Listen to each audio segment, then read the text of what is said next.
नमस्कार। भारत का passport ranking पहले 85 हुआ करता था, अभी 85 से घटकर हम 75 में पहुंच चुके हैं, यानी 10 पॉइंट हम उससे आगे निकल चुके हैं।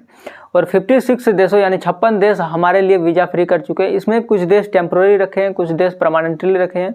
एक बात याद रखिएगा, ये चीज़ें कभी भी बदल सकता है, वो उस देश के पॉलिसी पर डिपेंड करता है। ये नहीं कि अभी के टाइम पर अगर ये फ्री है तो हमेशा फ्री ही रह सकता है।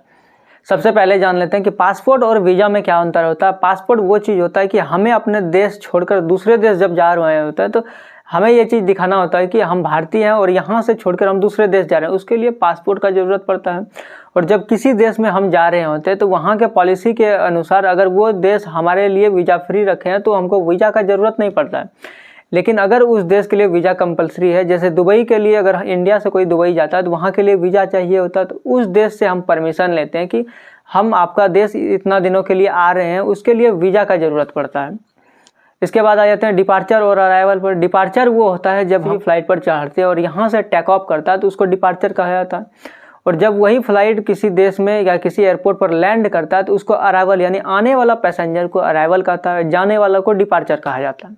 इसके बाद समझ लेते हैं वीज़ा ऑन अराइवल क्या होता है। जो वीज़ा ऑन अराइवल वो होता है जैसे किसी देश का पॉलिसी है कि उसको इंस्टेंटली वहाँ वीज़ा ऑन अराइवल, यानी भारत के लिए किसी देश ने पॉलिसी बनाया है कि उस देश के आदमी को वीज़ा ऑन अराइवल मिल जाएगा। तो जैसे हम उस देश पर यहाँ से जाते हैं यानी भारत से जाते हैं तो वहाँ के एयरपोर्ट पर जाने के बाद वीज़ा ऑन अराइवल काउंटर रहता है, वहाँ जाने के बाद हमको तुरंत दे दिया जाता है। इसके बाद समझते हैं कि कोई भी देश हमारे लिए वीज़ा फ्री क्यों करता है। एक चीज़ पहले ध्यान में रखें कि जितने भी छोटे देश रहते हैं जिनका आर्थिक स्थिति थोड़ा कमज़ोर होता है, ज़्यादातर वही कंट्रीज़ वीज़ा फ्री करते हैं, ताकि जैसे एक छोटा कंट्री है उसको भारत से पर्यटन यानी यहाँ से जो टूरिस्ट आता है वो अपने देश में अट्रैक्ट करना चाहते हैं, तो वहाँ के लिए वो क्या करता है, हमारे देश के लिए वीज़ा फ्री कर देता है ताकि यहाँ के टूरिस्ट वहाँ जाए और वहाँ से उनका कमाई बढ़े।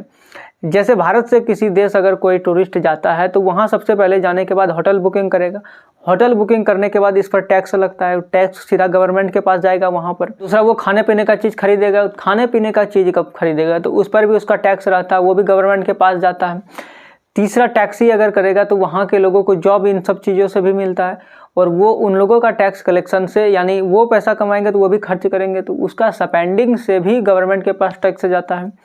आप अगर कहीं जाते हैं वहाँ पर शॉपिंग करते हैं तो उस पर भी टैक्स लगता है। इससे गवर्नमेंट को एक बहुत बड़ा कमाई का जरिया मिल जाता है। ये अक्सर छोटे देश करते हैं। आप बड़े बड़े देशों को, अगर डेवलप देशों को देखेंगे तो वो लोग ये चीज़ें नहीं करते हैं।